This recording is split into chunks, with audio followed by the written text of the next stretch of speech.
critics say. We got popcorn takes and a matinee. From Grindhouse score to Oscar gold, we're calling out the plots got old. Cinema showcase, rolling a reel. Brendan and Justin keeping it real. Blockbuster hits or total disgrace. Your front row now. It's cinema.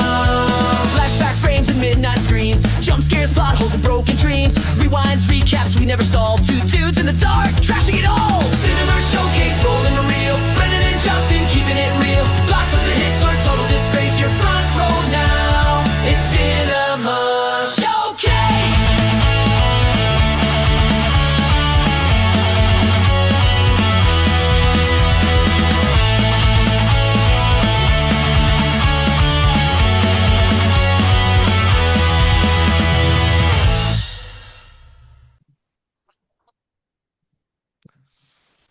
All right, Justin, we're here. We finally made it. Welcome to the movies. Yeah. Well, Welcome to the movies. is there anything better than going to the movies? There's nothing better than going to the movies. Maybe, well, there's a few things. This is a PG podcast. No, fuck that. Yeah, all right. Sex is better than the movies, obviously. Yeah. Blowjobs, clearly yeah. better than the movies. Yeah. So background, right? So me and you know each other from dueling podcasts. Dueling podcast. Yep. And we met and became fast friends, right? Yeah. Very good friends. By the way, only in the last like 6 months. Yeah. And we were texting like a couple weeks ago, maybe it was last week.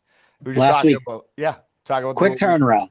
Quick turnaround. Hey, listen, got to be men of action. You know what I mean? I love it. Got to be men of action. But we were talking about movies and stuff, and we were like, let's just start a movie podcast and let's just do movies. So we're gonna figure this out as we go along, kind of. But Yeah. And thank God, because there's like not enough podcasts like out and available. And it's like I came over your house and I brought you some chili one time and we talked about this of like there's just so many fucking podcasts and it's like it's so oversaturated. So let's just throw one more little raindrop into the bucket. listen, but podcasts are like therapy. You know what I mean? I mean, podcasts are like it's a hang. It's a hang. It's a hang, and you got to give the people what they want. Like me and you are not the only movie lovers that are out there. No, not at all. We're not. There's plenty. And So we're men of the people. We are men of the people. Yeah. So we'll give a little background. So we were talking, and I'm like a movie, like I love the movies. So obviously, I've always loved the movies. I'm a good bit older than you. I'm 48, so like I was in the theater for E.T. I was like that was like my first movie memory. Actually, is going to see E.T. Great movie. I mean, what a way to start off your, you know what I mean? Like, I have a good one too. yeah. What was yours? Mine was Happy Gilmore. I mean, excellent. I made my mother take me 3 times. We should also note that we went to the same movie theater growing up, even though we didn't know each other. We did, and I'm from Revere, and I couldn't tell you like during COVID they shut this movie theater down, and I couldn't have been any more heartbroken than anything closing in my life growing up. Couldn't agree more. And I remember my father always telling me stories of like, oh, this used to be here, this used to be here. I used to go here every Saturday night, blah blah blah blah blah. And I was like, I never thought that could happen to me. You know, I thought, especially with all the renovations they did, Showcase Cinema was the creme de la creme of movie theaters. I agree. The best. A lot of firsts in that theater for me. Yeah, I mean, that movie theater was unbelievable. There, for people who don't know, that movie theater was located in Revere, Massachusetts. At one point, I believe the stat was that was the site of the most car thefts in the country. Wow. From the Revere Cinema. That's crazy. Yeah.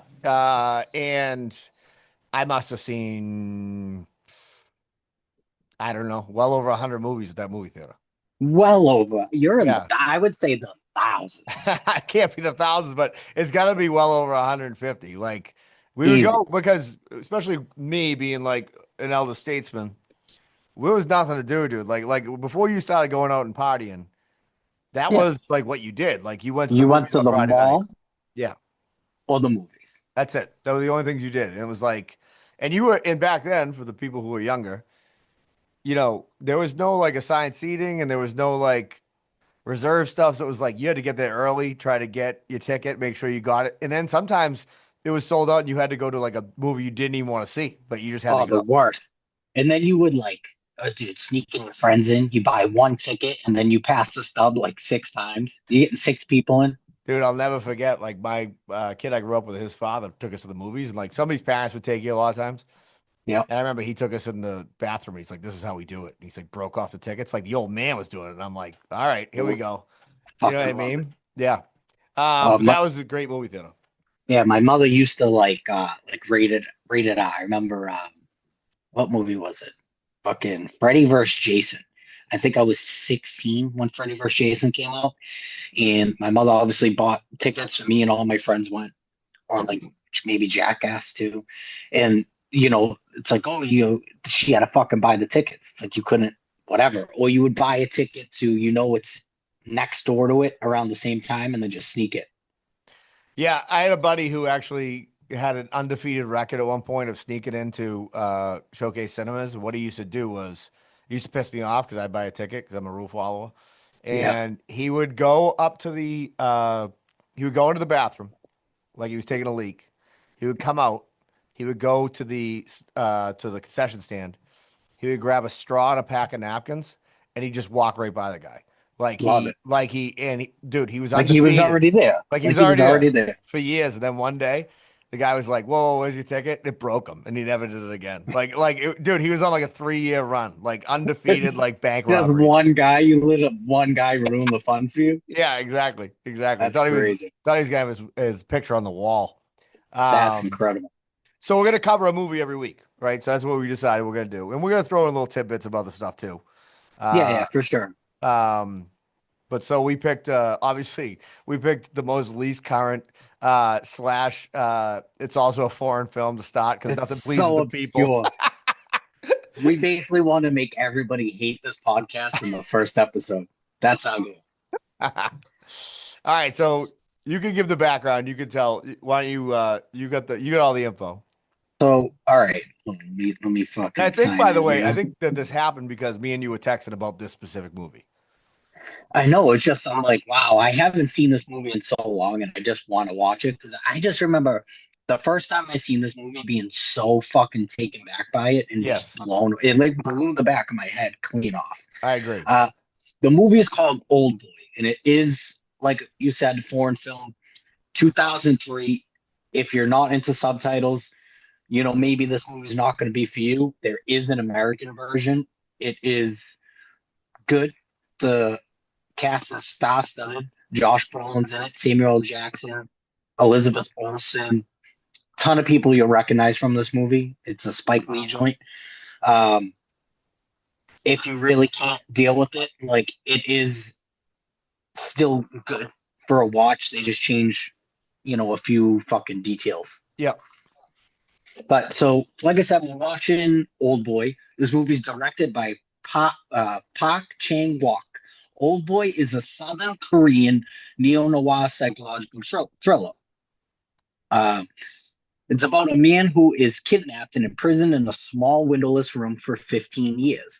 One day he is mysteriously released, now free, goes on a violent and twisted quest to discover who imprisoned him and why. His journey leads him to a labyrinth of conspiracy, psychological torment, and shocking revelations, accumulating one of the most disturbing twists in cinema history. So, the budget for this movie was only $3 million, and it actually grossed $15 million worldwide, Yep. which is crazy, especially for 2013. Yeah, I mean, it's first of all, I agree with you. The first time I saw it, I remember I watched it at my house with my wife, who was like, she was equally like, this is the most fucked up movie I've ever seen.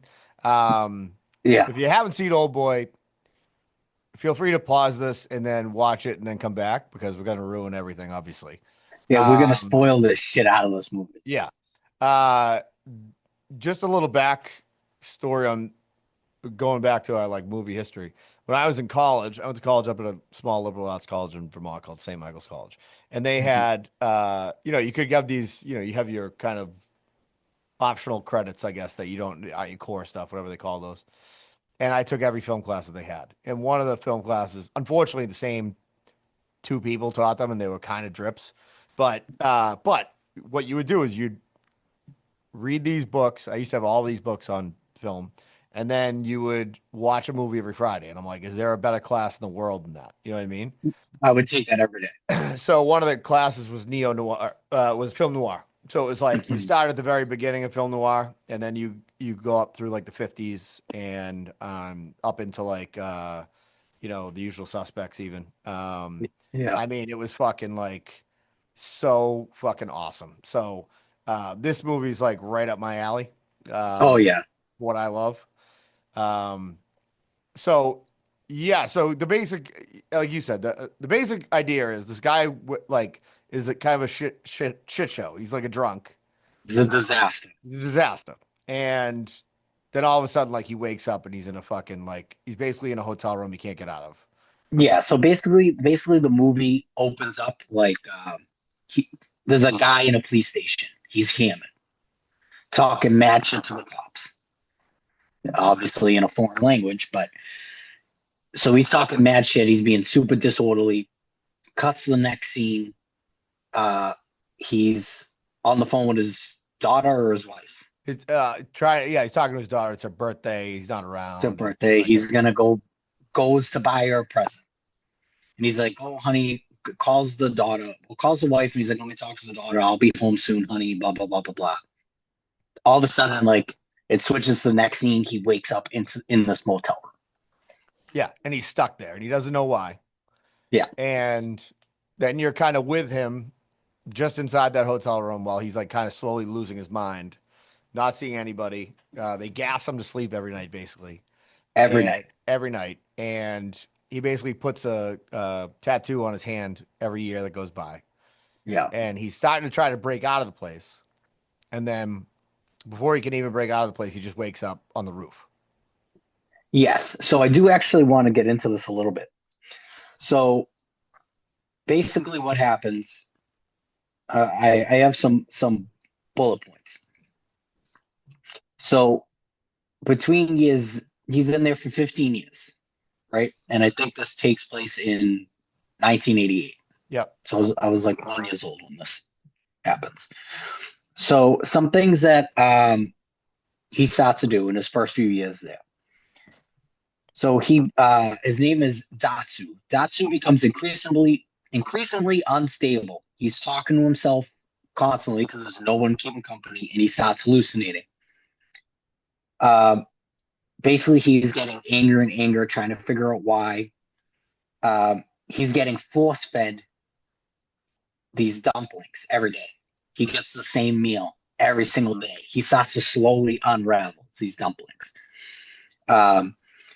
He's freaking out. He starts seeing bugs crawl under his skin. So, like I said, he's hallucinating. Periodically, while this is happening, there's a lady that comes in. So they would gas him. She would come in and ring a bell and hypnotize him. So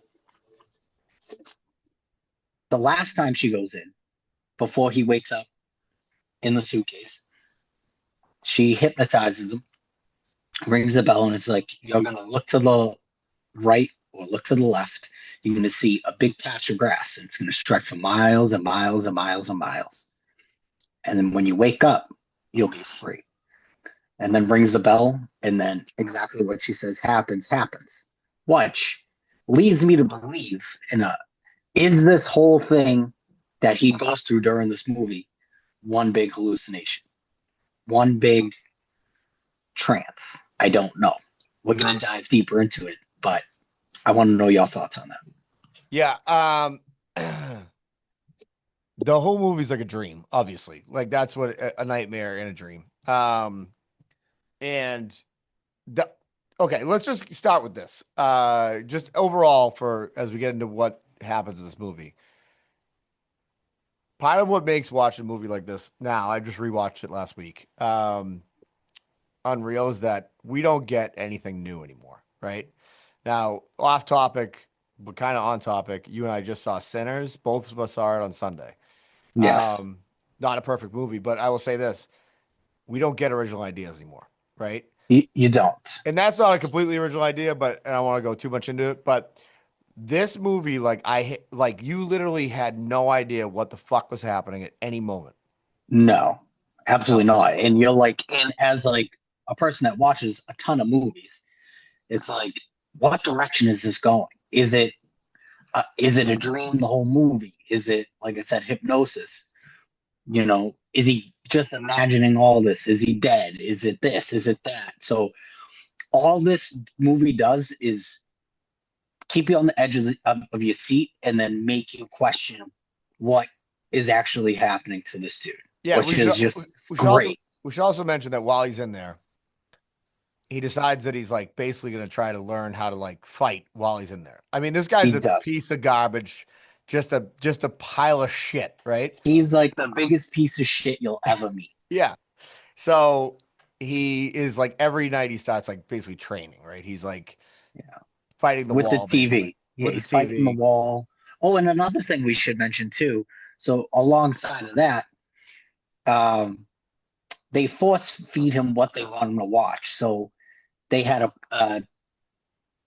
it was a news broadcast comes on, and basically they frame him for For murder. murdering his wife. Yep. Yeah, his wife ends up dead. His kid ends up a fucking an orphan. Yeah. And as you're So watching it, you kind of don't know if that's even real. You know what I mean? Like, because you're like, are they just feeding him this fake broadcast? You know what I mean? yeah, exactly. Just to And I fuck with feel him. like I feel like whoever kidnapped him, because you have no fucking clue like why he's there. Yep. You really don't. They don't give you any of that information until later. But they're feeding him things that he's going to be able to use when he gets released. So they're doing this all on purpose. So did she hypnotize him to be like, hey, you need to learn how to fight? Now they're force feeding him all these kung fu movies. And he's taking it upon himself to like, you see him just punching the wall, making his hands stronger. They're bleeding. And just day after day, year after year, you see how much stronger he's getting. Yeah. And obviously dries out because he's not fucking booze bagging. Yeah. Yeah. So he finally gets out. He's on the roof.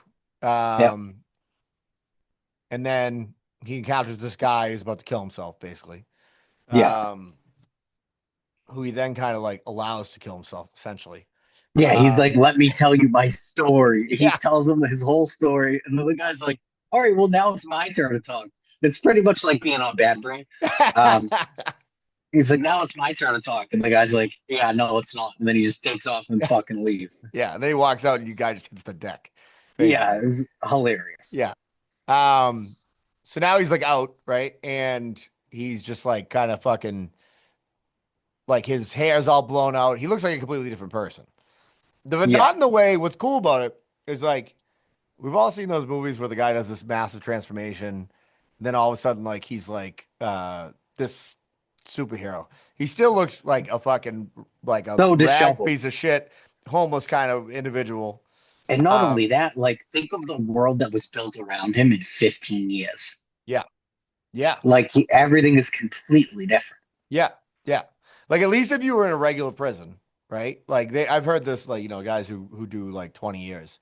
They're like, when I came out, I had to learn how to use an iPhone. It's like, yeah, but you knew there was an iPhone. Like he didn't know anything that had happened. Basically, you know what I mean? Nothing. Like he's just been in there getting force-fed dumplings, gassed the shit out of him every night, and Every watching night. kung fu movies and fucking news about him killing people. You know what I mean? Yeah. And he tries to kill himself like maybe 8 times. Yeah, And then they just keep patching him up to yeah, keep him alive. yeah.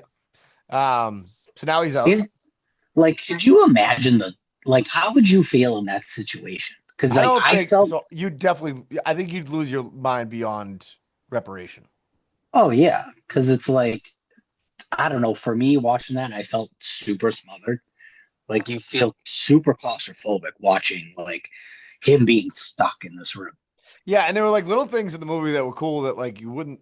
I don't know, like writing that movie, I would imagine that I wouldn't have thought of like, or they wouldn't. I don't know. Like he gets out at one point, he like gets real sick, and they're like, "What's fucking wrong with him?" He's like, "I haven't had fucking sunlight in fucking like 15 years." Like, so it's like he's got overdosing on like vitamin D, basically. Yeah. Yeah, I don't know what would happen to you. How long was Tom Hanks on that island with Wilson? Like 3 years, Was it? maybe? It was like three to five. Because she moved on pretty quick from him. I'm just gonna Pretty say fair. that. I'm not calling her a whore, but We're gonna say 6 months I'm just gonna say 6 months. Yeah, for the sake of this conversation. yeah, yeah. But yeah, I mean, I think at least in that case of the idea of like Tom Hanks, like there is a way off this island at some point. Like I think you would just. I think that most people would just they'd just have emotional breakage on their hands at all times. Like people would just be like shitting themselves and like fucking like it would be a lot uglier than it probably even was in this movie. Oh yeah. People would just completely lose their minds. I mean, I can't imagine like the no contact and all that stuff. But Oh yeah, it's brutal, especially in like today's day and age where like people are just so attached to like technology and oh like yeah, they would lose their fucking minds in yeah. 2 months. Not even. So now he's on So his phone. He's now he's on the streets. he's on the streets. Some random guy in sunglasses walks up to him. He hands him a wallet full of cash and a cell phone. And the guy goes,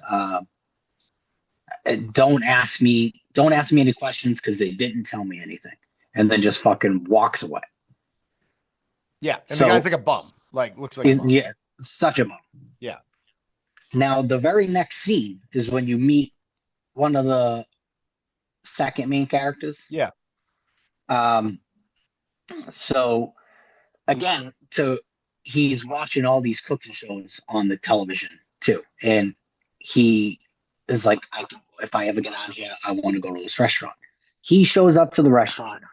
The main character that you meet is Mido.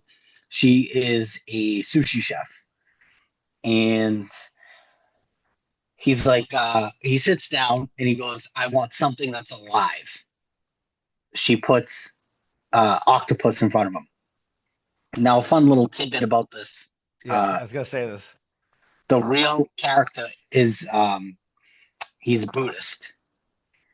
So he would like sit there and pray before every take. He had to eat 5 of these fucking octopus. I mean, dude, like, so all right, he had to eat 5. If you watch the film, 5 live, like it's definitely like it's coming out of his mouth. Like It's not literally a small octopus. It's suctioning onto him. Like visually, it's insane. It's insane. Yeah. It'll make you never want to eat sushi. Nowadays nobody would do it. They put it on CGI or whatever. Yeah, it'd be bullshit. Yeah. So he had to do it 5 times. I mean, do you think you could put a live octopus in your mouth and not boot like immediately? Oh no, No. absolutely not. No. Yeah. Now And he's like chewing the fuck out of this thing, by the way. I'm a tentacle guy. Like if you give me some calamari, Oh yeah. I like I like the tentacles. But the shit is batted and fried and fucking you're putting some marinara sauce on there and some cheese and it's fucking delicious. Yeah. I do not want that thing crawling out of my mouth and suction cup onto my glasses and I gotta pop them off. Oh, Fuck that. oh, it's very Absolutely intense. not. Very intense. And then he gets a phone call.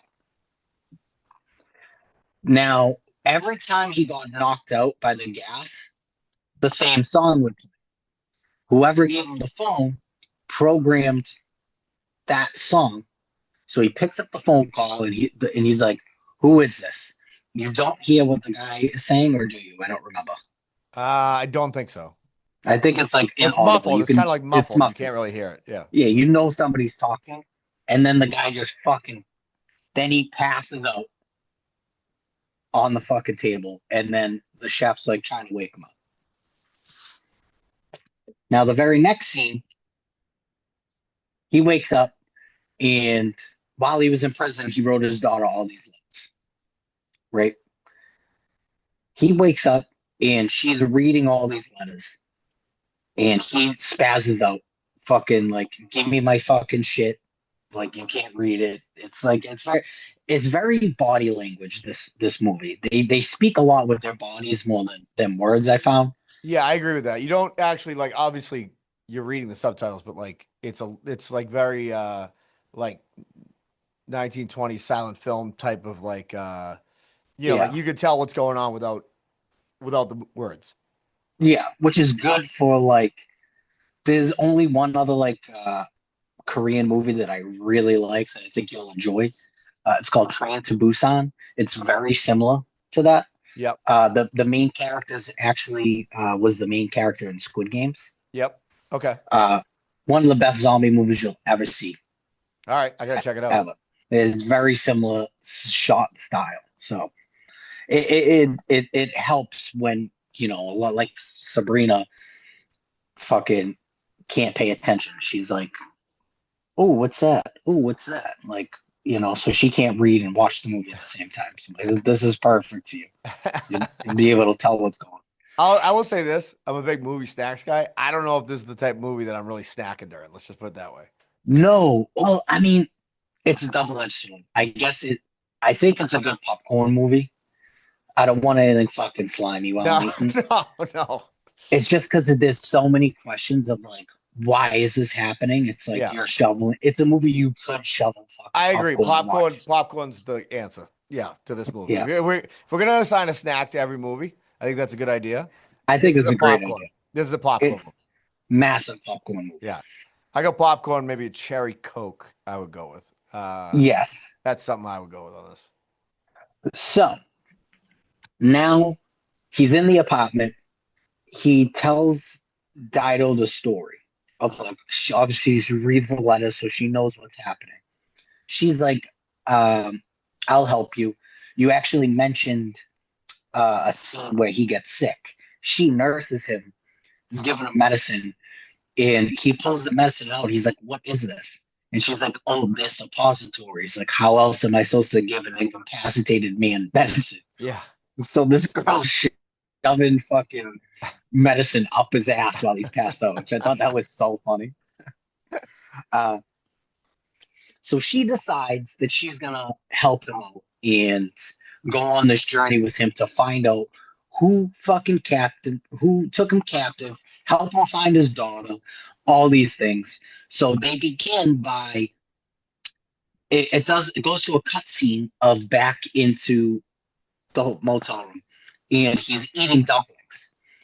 He pulls a piece of paper out of the dumplings, and it just says dragon. So now he's going to.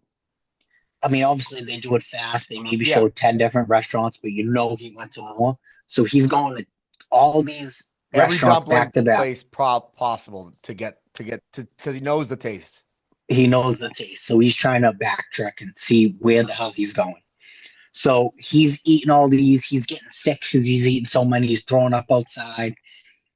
Whatever. I think something happens where she needs to leave, and then he's like, I'm gonna try because they went to every place with dragon, and then he went to like blue dragon. He's like, now I'm gonna try with colors. And I think one of the first place he goes to, he starts eating the dumpling, and then he just starts shoveling more dumplings in his mouth because he finally found it. Yeah. From there, he sees a delivery driver with like an obscene order, like a large one. He's like, whatever. She says to him, like, all right, I'll see you same time tomorrow, something like that. Yeah. So basically, like at this point, just to fast forward a little bit to get a little bit out of the weeds, he basically now knows that this place is feeding what ends up being a private prison that he was in. Right. Yeah. And he gets to that private prison and finds the guy. And now, like, remember now, this is a man of desperation. A man whose hair looks like South Korean Jimi Hendrix. Yeah. And he's like dead set on finding out like who did this to him. Like why? It's like his only mission.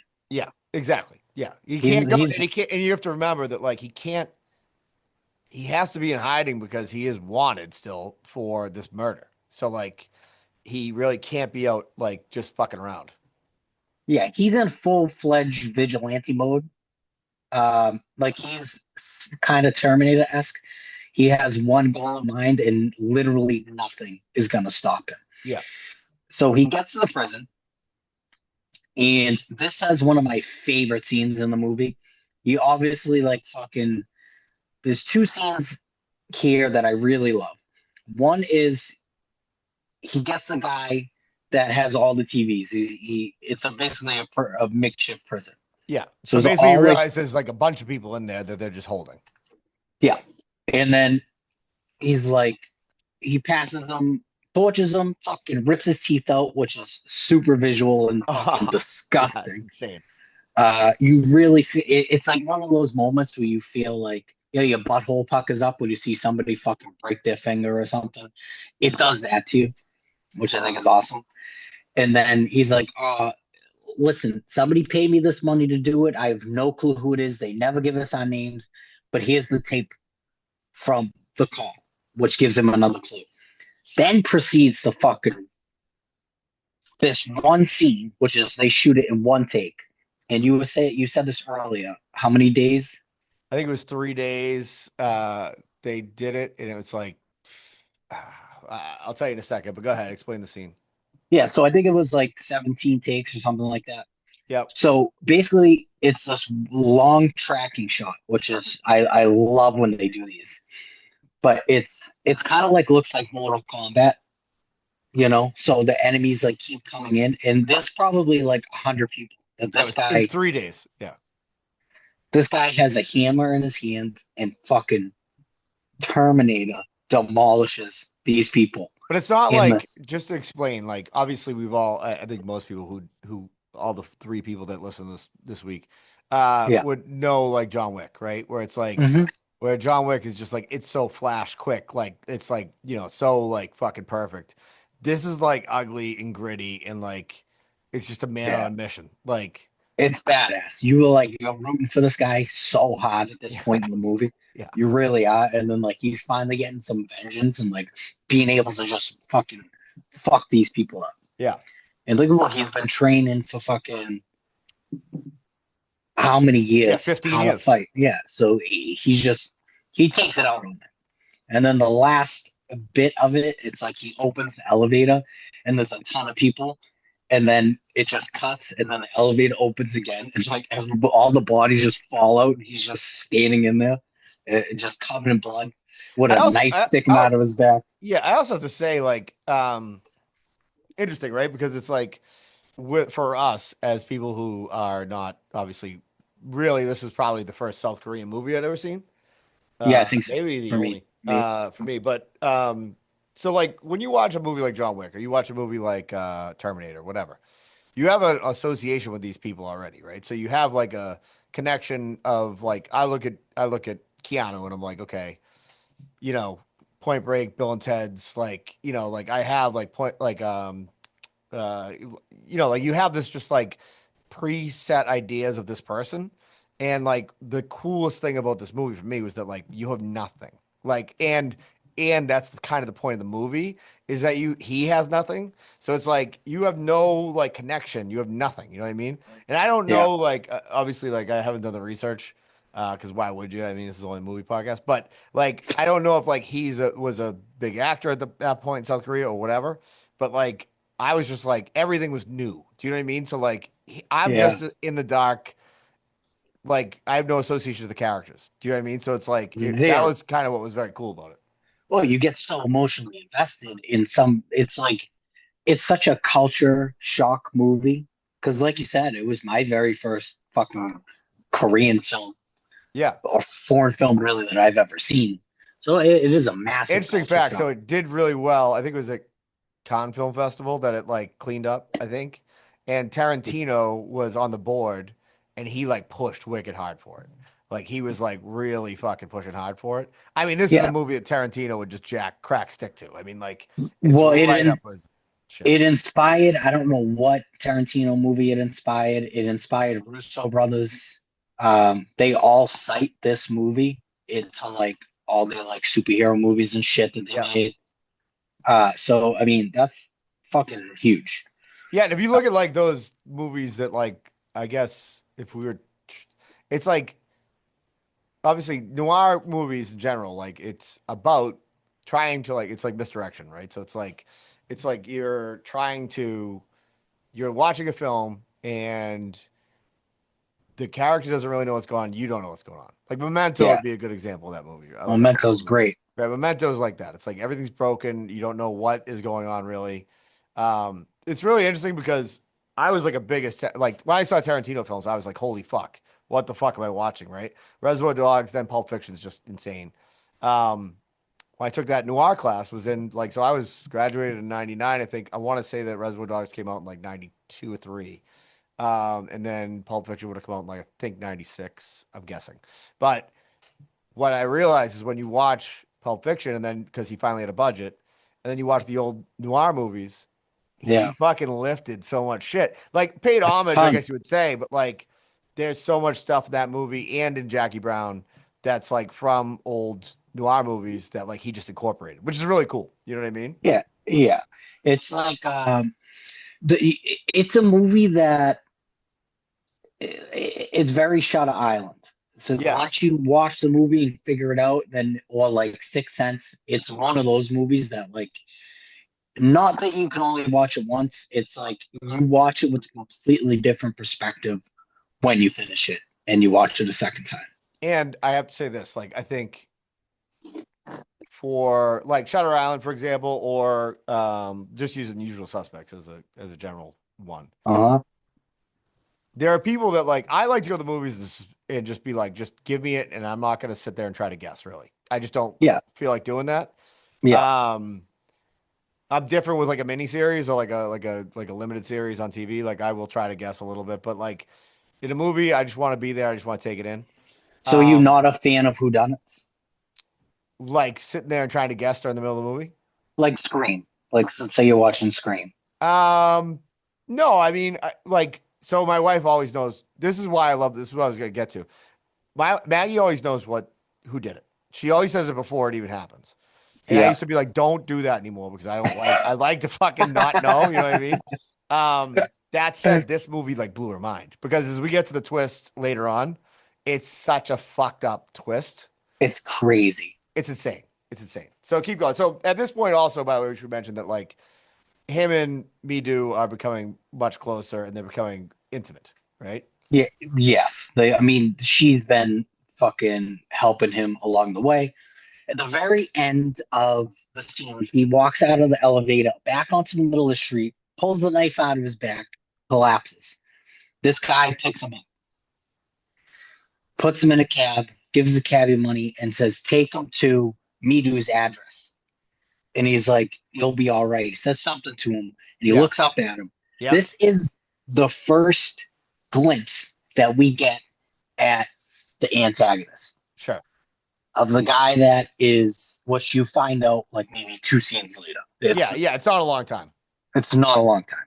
So we're not really spoiling much there. So it's the first Well, I glimpse you mean, get we at. are spoiling the entire movie, but like I said, This movie came out in 2003. yeah, if you haven't seen it, go fuck yourself. Yeah, you're a loser. So basically, he gets a phone call and it's like, it tells him to meet him. Like, let's finally meet face to face. So he's in full, I'm going to murder this dude mode, right?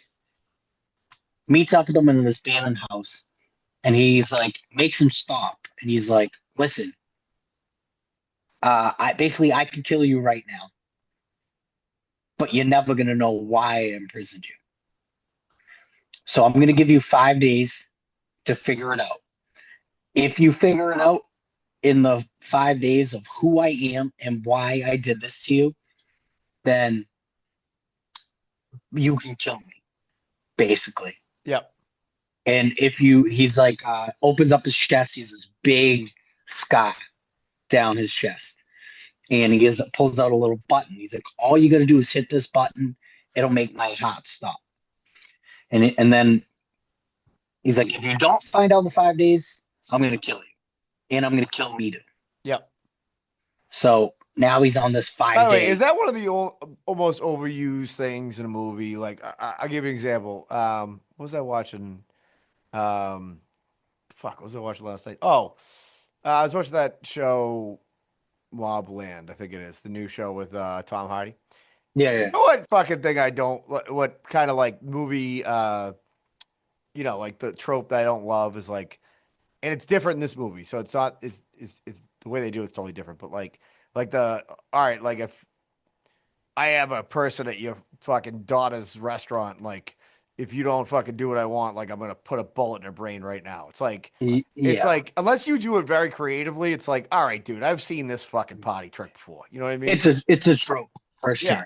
Yeah, yeah, but and this is very different. But you know what I'm saying? Yeah, It's like for example, in the Black Mirror episode, when the guy has to fuck the pig, yeah.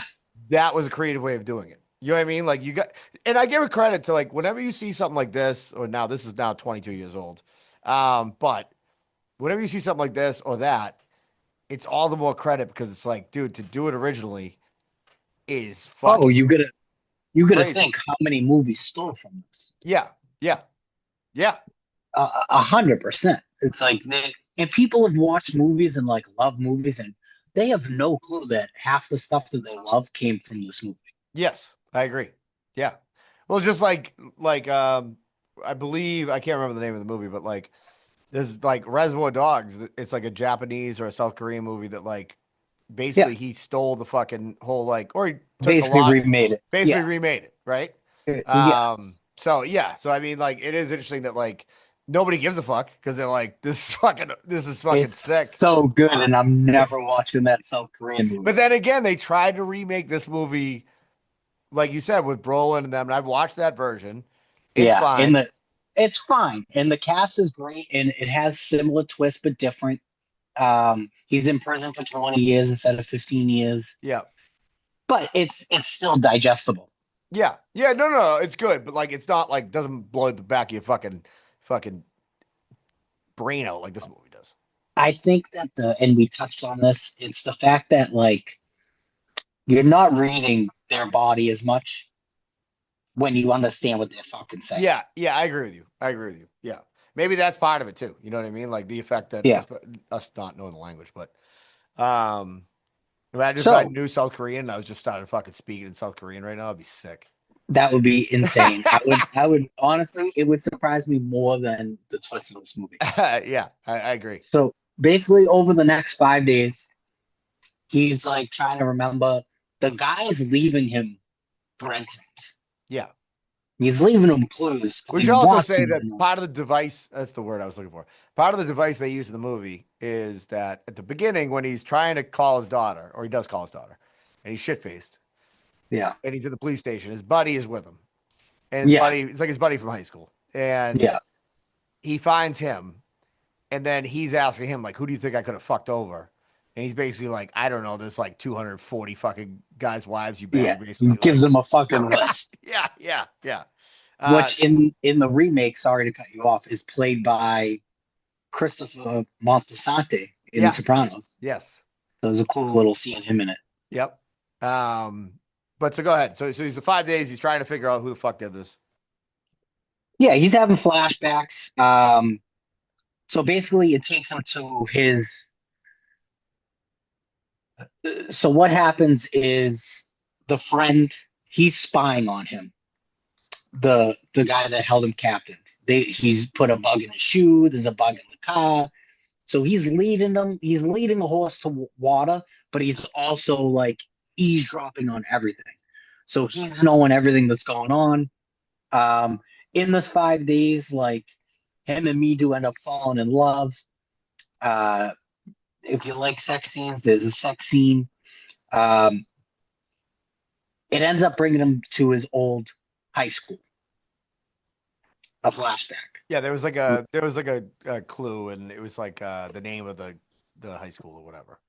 Yeah, and I maybe like the anthem. The was it a song playing like the Yeah, school song? yeah, something like that. Yeah, he played like the school song, something like that, and like his guy in the chair, which is his friend, fucking ends up getting murked when he leads them there. Yeah, So then you get a fucking hypnosis. Remember, he's hypnotized throughout this whole movie too. So there's these little things that make him trigger these memories. yeah, That's what happens. yeah. So it triggers that memory. Now he's young, sees this girl. He's like smoking a cigarette, whatever. He's talking with this girl. She's like a goody two shoes, whatever. Sneaks off, and then he follows her, and there's a little peephole. So he sees her hooking up with another guy. The very next day, he's done with school. He's getting transferred to like another school, whatever. Tells one of the kids like, "Oh, I saw so and so fucking hooking up with him. Maybe you have a shot, whatever. Yeah. It ends up spreading this rumor that she's a massive slut, That she like fucks wildfire. around. Yeah. Yeah. So basically, she ends up killing herself. Now, come to find out, it's her brother that she was hooking up with. So his brother was in love with his sister, the guy that held him captive. Now we know why he fucking kidnapped him. Yep. So, So yeah, so so he has that memory, and then he remembers spying on the girl, which Lindy, who is her brother, yeah, he spread a rumor about their incestual relationship. As a result, she who took her own life jumping off the dam. Datsu realizes his teenage gossip ruined Jin's life. Now, he knows the 5 days are up. He knows he goes to meet up with fucking Li Wu Jin. yep. He lives in a high rise. By the way, keeping track of these names as you're watching it is like Park is the guy's hand, like it's dude, Yeah. it's like it's yeah, it's all like John and Steve and fucking Teddy, you know what I mean? Yeah, I know. It's crazy. So he ends up going to the high rise to be like, listen, I know why you're doing this. I know what I did. Blah, blah, blah, blah, blah. So now we're getting to the end here. He reveals it, blah, blah, blah, blah, blah. That happens. And he's like, yeah, you're right. And then there's a really fucking gut-wrenching scene. So he's like, you won. The button's yours, whatever. Yeah. He goes to give him the button, and it plays It's so fucked. this audio. Now, I told you he was recording and spying on everything, right? Yeah. There's a present. There's two presents. One back Mito's. He takes Mito back to fucking the warehouse where he was held captive because he knows he'll be safe. She'll be safe there. So he puts her in there. There's a box. There's a box there for him. He goes to open the box. This is what happens. He goes to open the box, and then it's a scrapbook. Now, in the scrapbook is pictures of him, his family, and then he's turning the pages and he sees the girl getting older and older. Then he realizes, and this is the crazy twist of the movie, that Mito is his daughter, which is in fucking insane. Yeah. Like, my mind was completely fucking blown. Yes. So they've been Now also hypnotizing her. Yes, The and entire time. hypnotizing the both of them. Yeah. To make them fall in love. Yeah. So this was like his thing. He wanted him to be like, now you know what I lost. Yeah. Because I lost my sister, but I was in love with my sister. You'll never know that pain. This is why I put you in captive for 15 years and hypnotized you and let you free so you can find her, fall in love with her, and then bring you to this exact moment. He plays them the audio, and it's them fucking. Yeah. And then he is on his knees. He's begging, I'll be your dog. He starts licking his shoe. I'll do anything. Grabs his pair of fucking shears, cuts his own tongue out. Yeah. You know, it's just super It's crazy. fucked up. Super fucked up. So now he's like, please don't tell her. She has nothing to do with this. Mito doesn't need to know. Like, I'll do anything. Blah, blah, blah, blah, blah. Just don't tell her. That's what leads him to cut his tongue out. So Yeah. once he cuts his tongue out, he's like, all right, fine. Just leave her alone. Tell her not to open the other gift. The guy, so it pans away, and the guy that held him captive is walking into the elevator, takes the elevator down, puts a gun in his mouth, and blows his fucking brains out, Yep. which is crazy. It's insane. It's like he did this all for like 16 years just to fucking finish like that. To just blow his own brains out. Yeah. So now the main characters fucking can't talk. He cut his own tongue out. Now, what do you do? Yeah. You know? I mean, It's in that like, case, I'm borrowing the gun and I'm blowing my own brains out. But you that's just me. you love her so much, like, and it's your daughter. This is like why you've been fighting for the past however amount of days. Let's say it's the past month to figure out, trying to get this behind you and get back to your daughter. So it's Yeah, like, but dude, he's had her the whole time. you had her the whole fucking time. Yeah, it's fucked. It's it's insane, That's crazy. crazy. So at the very end of the movie, which is up for like speculation of what happened. So I wrote a couple notes about it, and I'm gonna get Yeah, to so that. he gets the woman to hypnotize him, right? Yeah. So he cuts off his own tongue, shoots himself in the elevator. Then Zatsu seeks the hypnotist to erase the knowledge of the truth. So he's like, the he gets hypnotized. He's like, the bad guy died in the room. So she convinces him that the bad guy died in the room, which was him. He was the bad version of himself. I forget what was the word they used for him. Do you I remember? can't remember. So the monster, let's call him. Yeah. I think it was the monster. So the monster died in the room. So she hypnotist convinces him. It cuts back to this happens. There's two seats in the snow. Yep. Mido comes out. He obviously can't talk because his tongue's cut out.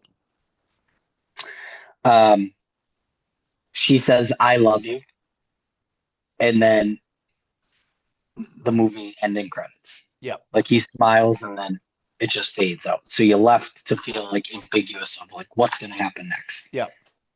So I didn't know, by the way, going into this, but I was doing a little bit of the research this week. It's a trilogy. Yes, it's a part of three movies. This is the second, but I Yeah. don't believe it's a trilogy in the sense of like vengeance. Okay, yeah, It's but it's not connected like in It's not direct. connected. Yeah, yeah, It's yeah. it's a vengeance trilogy. Yeah. From what Yeah. I read. Yep. So Yep. I don't think it's connected, but I wouldn't mind watching. Imagine it. imagine this podcast is only South Korean films. That We're would be huge. so We're good. huge in South Korea. Massive in South Korea.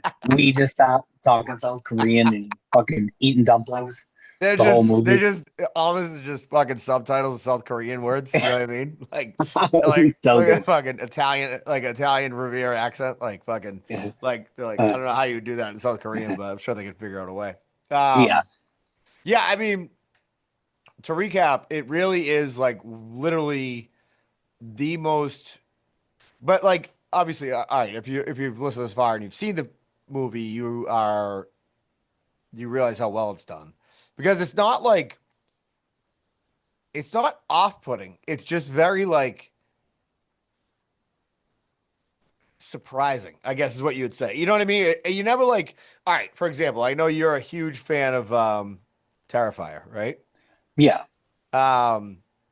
That's off-putting for me, right? For me, like when he's like skinning that girl alive on a bed, I'm like, all right, I'm good. You know what I mean? I'm a little all set for this. But like there's not a moment when you're like, this is so it's not like overly It's not over the off-putting. top. No. It's just it's like it's fucking art. You know what I mean? Like Yeah, and it's palatable.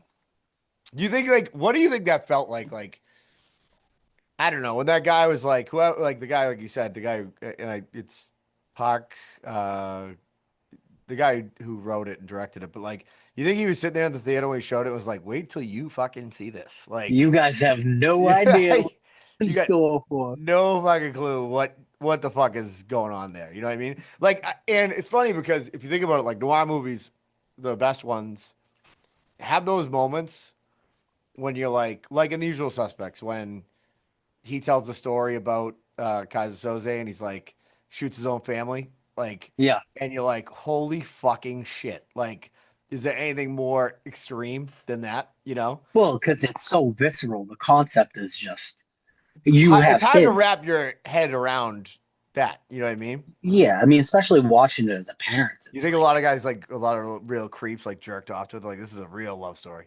oh, 100%. They're Thousand. talking thousand, 100,000%. Yeah, I mean, it's I couldn't recommend this movie enough Yeah, I mean, because going back to it, like talking about like what we like about movies. mhm. This is why I like movies. Oh, It 100%. like you like okay, so I hadn't seen it probably in 15 years before I watched it the other night again, right? Yeah. And I was just as fucking taken with it as I was the first time. I loved it so much that I immediately finished this movie and put on the Josh Brolin remake Yeah, immediately after. yeah, yeah, And there are some differences. Like I said, he was in prison for 20 years instead of 15. The very end of the movie, the way they did a twist was much different. Like, so when they're showing, when he's in prison, they're showing him on TV, they're showing him like America's Most Wanted, and it's him. And then it's like, oh, the daughter was adopted, and they have this girl, and she's playing the fucking violin or whatever. And throughout these 20 years, they do like updates. And the final reveal of the movie is the girl was just a paid actress for 20 years. yeah, And like the girl that was helping him was actually his daughter. yeah, So in that sense, it is super fucked up the way they did that twist yeah, as well. He just disappears, never cuts his tongue out, like finds out, and then she just like he's like, I just thank you for all your help, pretty much. yeah, Gives her a gift, and he's like, I have to go away. yeah, yeah, yeah. I don't know. I mean, like you said too, I can't recommend the movie enough. I don't think that there is another time in any movie I've been that surprised. Oh yeah, it completely blew my brain. And it's like if you haven't seen this and people watch this, like Brennan said, pause, watch the movie, come back to this. If people are just trying to go down memory lane, then watch it. It's like, you know, it's just a tremendous fucking movie. And I was at the stage of my life where I was trying to watch the most fucked up movies that I possibly could, or just like these weird, obscure movies. Like, I think around the same time, I watched Fear and Loathing Las Vegas for the first time. Yeah. This movie for the first time. Gummo. Have you ever seen Gummo Gummo? is fucked.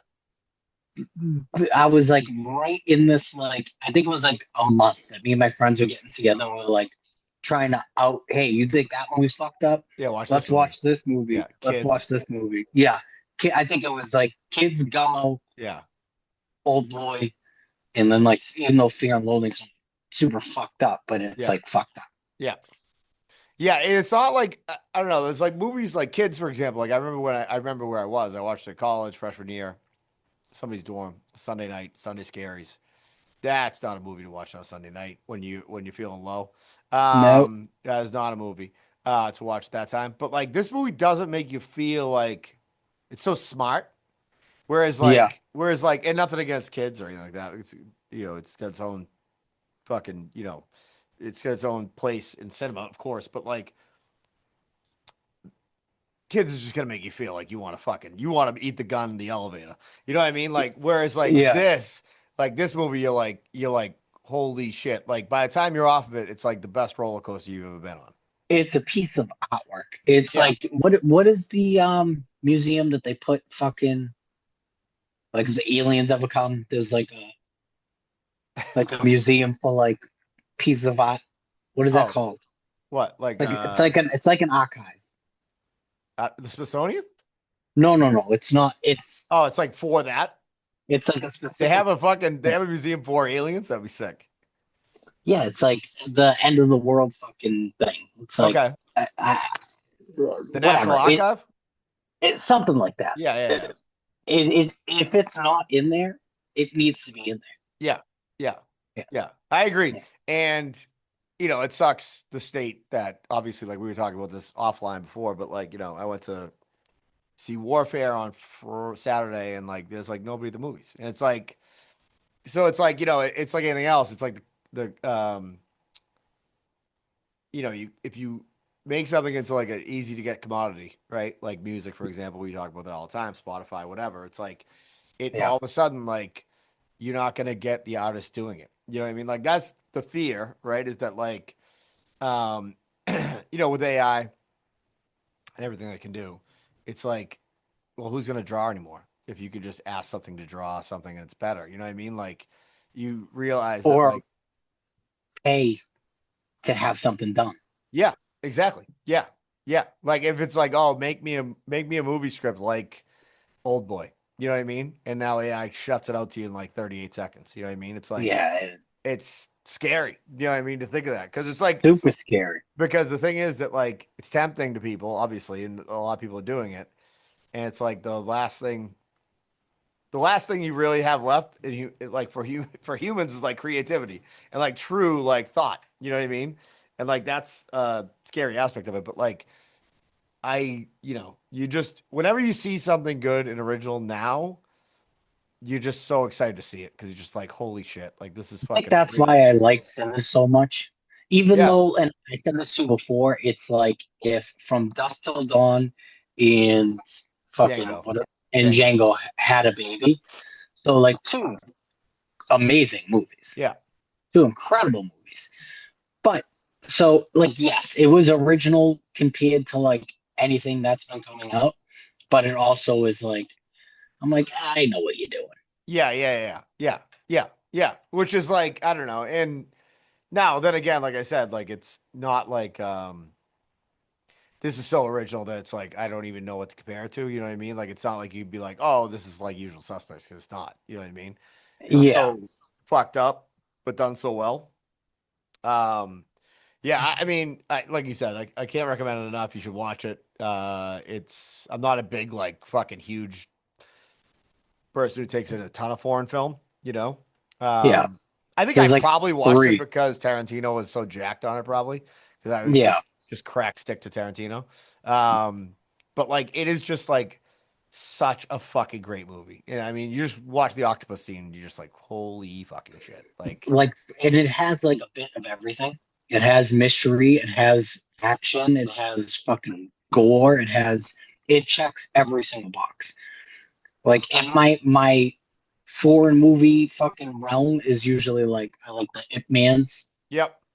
like kung fu shit that Yeah, yeah, yeah. I can Yeah, that would probably be the most extent of my foreign movies, was like Bruce Lee movies when I was a kid.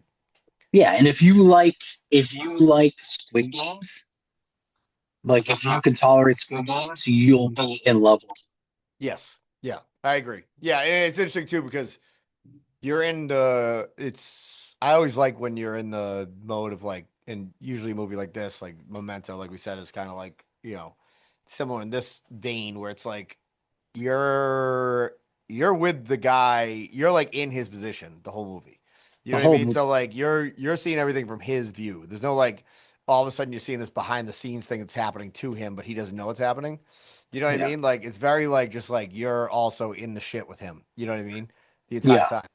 I Um, can only remember one scene, and that's when his like high school buddy gets killed. that's it. Yeah, I think that's the That's only his scene. only scene in the whole movie. Yeah, yeah. Like you can't even see like at the beginning when he's first in the prison, like he's sticking his head out the door where they put the dumplings in, trying to Yeah. like fucking. He's like, "Let me the fuck out," whatever. And it's like you don't see the guy, you just see him like fucking struggling. Yeah. You know what I mean? You're just in it with him. Yep. Yeah. So what do you? All right, what do you give it? Oh man. Are we gonna If I rate was on tens or are we gonna rate on hundreds? I think you should rate on hundreds. hundreds, Yeah. it's in the 90s. Oh, it's definitely in 90, the 90s. yeah, 93, Yeah. 94. Yeah. Yeah. I would even go, I would say, I asked you first, which is a cheap move. Like I'd be right there. I would probably say 95. Yeah, I Um, mean it's there. You can argue. It's like I'm not gonna give it like Shawshank or 100. It's like Shawshank has fucking holes in it, just like any other movie has holes in it. yeah. I do love Shawshank though. Yeah. Uh, yeah, I mean it's hard. It's hard to grade shit. I think like You mentioned a great point when we said if we were to go to the movies, it's like, hey, must see like in the theater or stay at home and wait. I think that would probably be a better barometer. Yeah. Yeah, I Um, mean, like, or like pay for it or don't pay for it. Like yeah. I would tell you that like there's very few movies that like I would be like, if it comes back into a theater, let's say for example, for like an independent theater for like a 2 night run, like I would go see that in the theater. You know Oh what I yeah. mean? It's listen, I have a you can't really tell right now because the camera's facing the other way, but I have a collection of maybe 500 or 600 movies, like mainly Blu-ray and Steelbook and shit. It's something that should 1,000% be in my collection. Yeah, yeah, definitely. Yeah. All right. So going forward too, what we're gonna do is we're gonna announce the next movie that we're doing, right? Yeah. Every time. And we're gonna balance genres. Like it's not gonna be just like noir or whatever. It's gonna be like just movies we're interested in or that are Yeah, I coming don't up. think And anything's off the table. yeah, and then whenever we can get to whenever it's a situation where there's something of note coming out that we can both get to, um, we're gonna both go. We'll both go see it, and we'll both and maybe we'll even go together, and then we'll kind of talk about it then. And what we're gonna do too is even more than that. I think we're gonna try to like get the accessible movies. So like we said, like, if something's coming out on Apple TV, like one of those like great little we mentioned Elevation, right? Which is like a great B movie. If Love you it. haven't checked Elevation out, check it out. Maybe we'll do it, at some point. Yeah. Easy to access, like easy to get on streaming, and maybe it's current. We'll do that. You know what I mean? Because I Yeah. mean, I think like a lot of people who'd probably be interested in this podcast are probably in the same boat we are. You have a fucking small child. I have three Yeah. kids. Like Yeah. it's It's not hard for easy. us to get to the movies. The bonus for me is that my daughter loves going to the movies. So like I Yeah. love going to the movies. So like I love seeing everything. My son likes going to the movies, so it's like I'm up to go see anything. You know what I mean? You got to get the AMC. It's like $20 a month. You get 3 movies a week You get to see 3 movies a week? for $20 a month. What? Yeah. Really? Yeah. Any day, any movie. I didn't know that. See, the problem is I usually go to the one in Woburn, which I think is it's not an AMC. It's like is it a Go showcase? to go to Liberty Tree Mall. Yeah. Yeah. That's a good That's theater. AMC. Yeah. Yeah. They have an IMAX How do you there. feel about let me ask you this question. Now that we have the advent of the reclining seats and that Oh, it's stuff. the best. Dolby Digital is the best. Fuck laser projection. It does nothing. You get regular seats. Yep. So either the regular or Dolby, you get the recliner seats, and they're unreal. There's a bar at Yeah. AMC at Yeah. Liberty Tree. You can go to the bar, grab drinks, bring it right to the movie theater. Spectacular. Yeah. Have you ever been to a what are they called? Like Chunkies. no, like what's it called like something house. Like it's not ice house, but it's like the one where you can like you sit at the table, you get food and shit. They do that in the um, AMC in Framingham. They Do serve they? it. Oh, They like got Chunkies is in yeah, New Hampshire. they got one in I think in the seaport that does it's the same thing. Okay. But I mean I like just fucking dude, I like just get my popcorn. Let me do my own thing. Let me do my own thing. You know what I mean? I like get Let my me do my own. popcorn. I will say, I saw shit with Oppenheimer.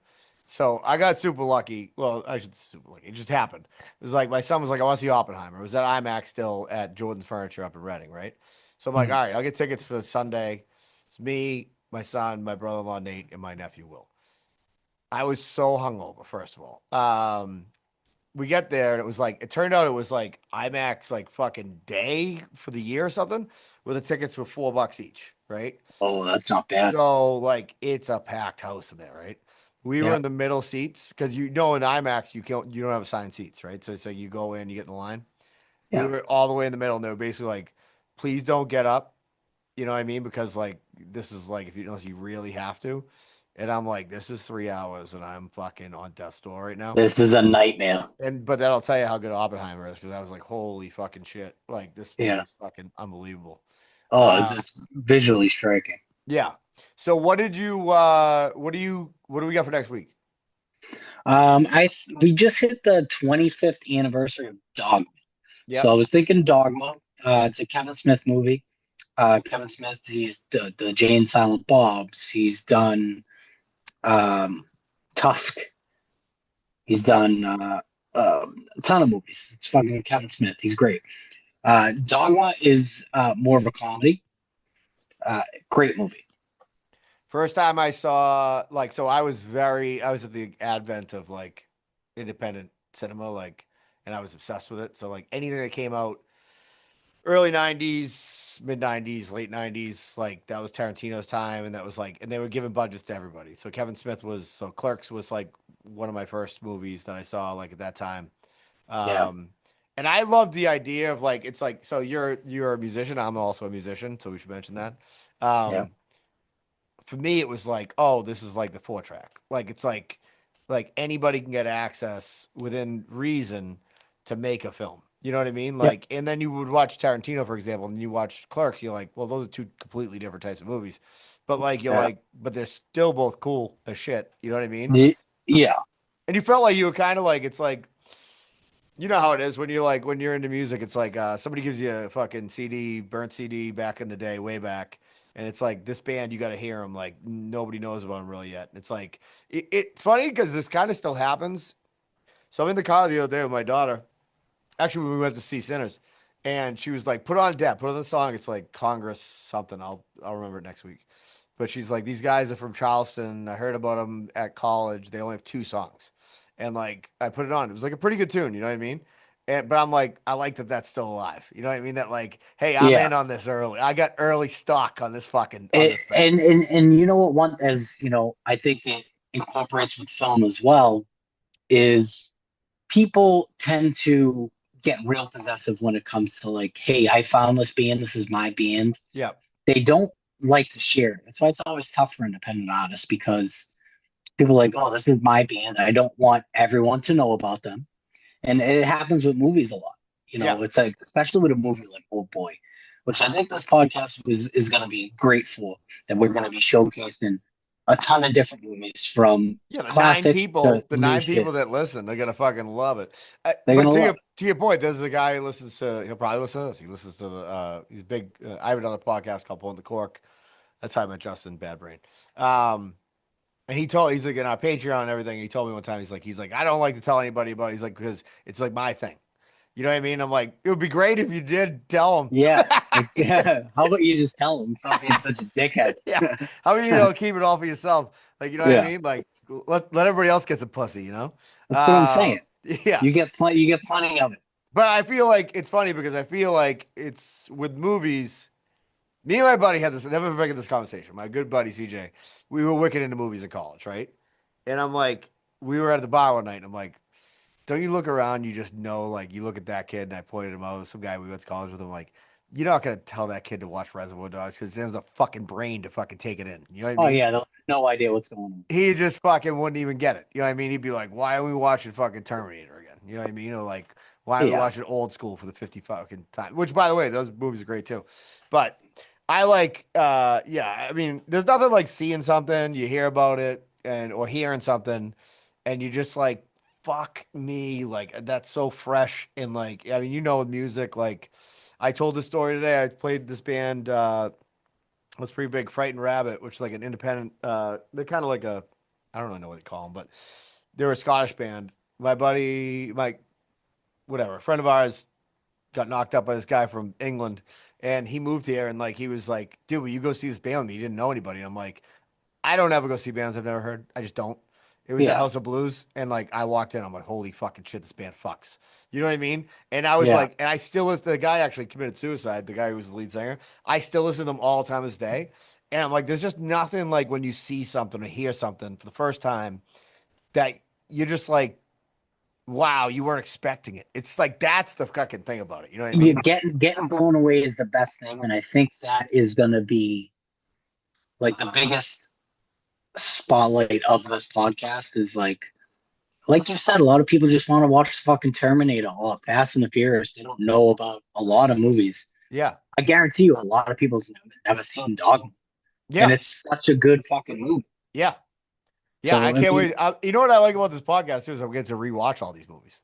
You know what I oh mean? yeah, we're gonna get off this.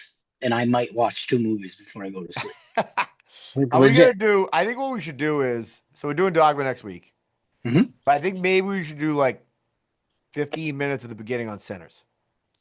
Yeah, Uh, oh yeah, I'm fine with so that. we'll do like so. What we'll do is we'll label it like Sinners slash whatever, like maybe like Dogma, yeah, like what, but like quarter dogma, quarters dogma deep dive. first quarter Sinners rest of the Yeah, game, like whatever, something like that. But like because it would be good. I'd like to kind of talk about that. Like yeah, dude, part of the best part about going to see a movie with somebody like what we just did is like today, like I was like, my daughter was like, I'm still fucked up over Sinners, some of that stuff in there. We just talked about it for like a half hour. And I'm like, that's like the coolest part about movies in, kind of different than music even, where it's like music's just this complete audio, like it's audio experience. You know what I mean? and Like it's super. You digest it fast and you move on fast. totally. Yeah. Yeah. Whereas like, and the funny thing is like you were saying, like we were just saying about like a movie that just fucking blows your mind in general, like with music, once you've got into a band a little bit, unless they've already got a deep catalog that you can dive into, once you get into the second and third albums, even if they're great, you're kind of like, I get the party trick though. Do you know what I mean? Yeah, Like I understand like narrative here, yeah.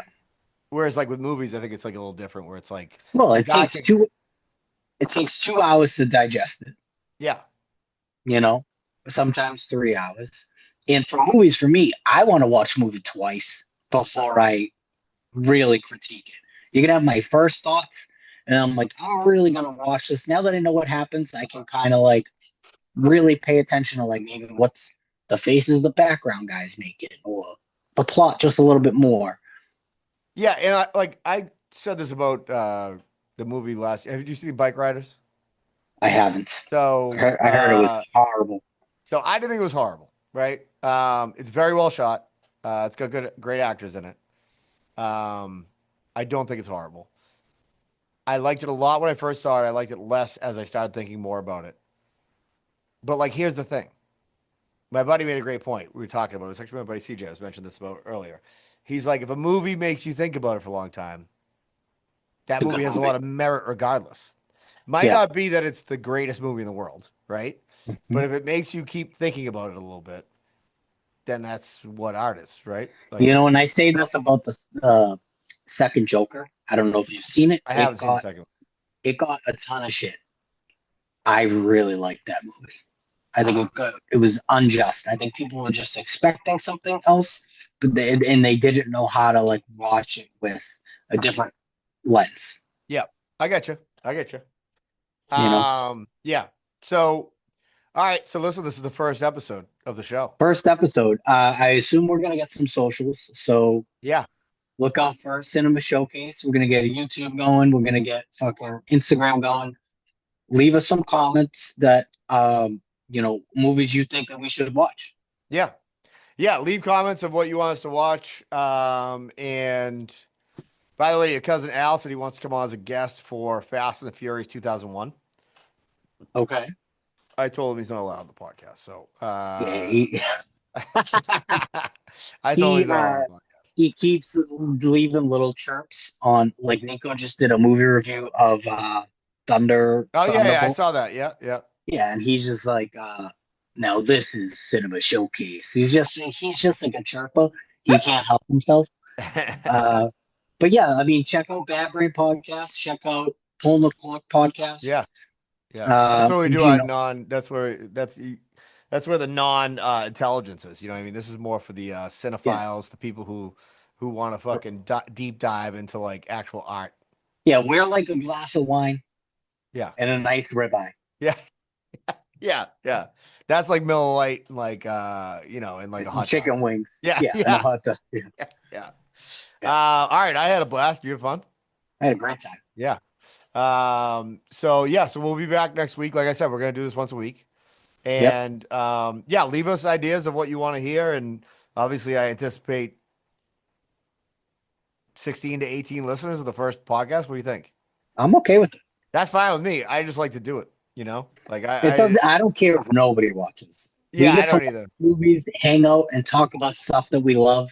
I'm completely fine with it. That's dude, that's fucking great for me. You know what I mean? That's great for me. I do like talking about the best snacks for each movie though. Yeah, and if you know anything about me, from if you come from Bad Brain and hop over here, you know I love the sound of my own voice and I love to talk. So Yeah. Yeah, I have no hesitation in that at all either. So all right, so we'll do Dogma and a little bit of Sinners next week. yeah, absolutely. And then yeah, so we'll watch that, and then like I said, we'll keep doing something different every week, and then people can leave stuff. And hey, listen, if you think you got like, if you not just say Tom, Dick, and Harry, but you know, if a guy, gal, or a guy like Fitzy or some of the guys we've done some recording with before want to come on for an episode, I think that's great. You know what I mean? I love the idea. We were talking about doing in the future movie watch alongs Yep. where we will watch a movie. We're gonna tell you when we're starting it. You're gonna watch a movie with us. Be able to talk with us in the chat. We'll answer your questions and we'll talk about the movie as it's happening. Um, I think that'll be something to look forward to.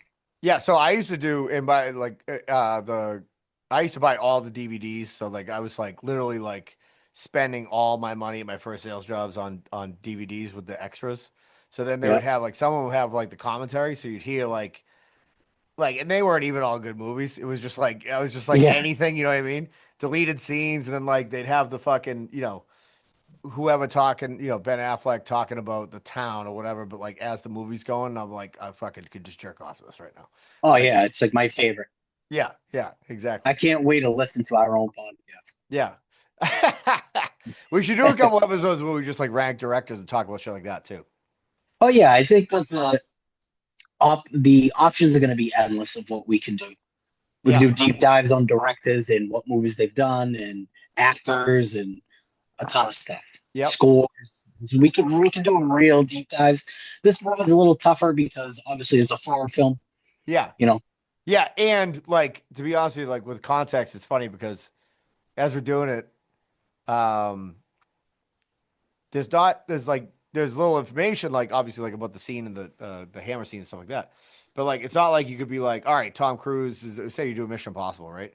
And you're Yeah. like, are we getting like Tom Cruise, Top Gun, Top Cruise? Like, you know what I mean? Like there's a lot more to like kind of riff on a little bit with the guys that you know. It's like Yeah. this guy like is in one movie I've seen.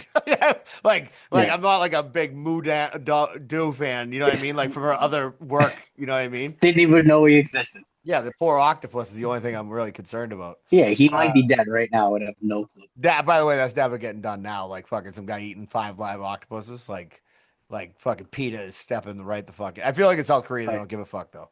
It's different yeah. over there. You know what I mean?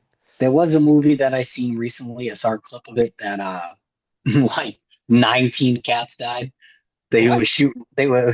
It was like not Homeward Bound, but it was like something like that. One of those movies that they had live action animals in it, Yeah. and the scene was a cat falling off of a waterfall, and they filmed it like 18 times. They used 18 different cats. They all died. I was like, what the fuck? Dude, so fucked Well, up. that's what happened to that show that was on HBO at one point. It was actually a pretty good show. It's called Luck, and it was like it was one season and it had great actors, and it was like about degenerates at the horse track. Dude, it was Yeah, shot like with their horses. Like 9 horses died during the filming. Like fucking Peter shut Jesus, that fucking shit down, dude. Dude, that's horses crazy. horses on racetracks die like every day. Like Oh yeah, I heard some fucking stat the other day. It's like it was on Kirk Minnion show. It was like who like did more pedestrians get hit like and killed in crosswalks or horses on tracks? It was like right around the same number. Like if Al was a racehorse, they would have shot him fucking 15 years ago. He's the weakest ankle on the planet. you put right out of commission. Right out of his misery. All right, so we're gonna stop the recording. Great first fucking episode. We'll be Yep. back for more. The show's Thanks only for gonna get listening. better. Show's only Yep. gonna get better. All right. Absolutely.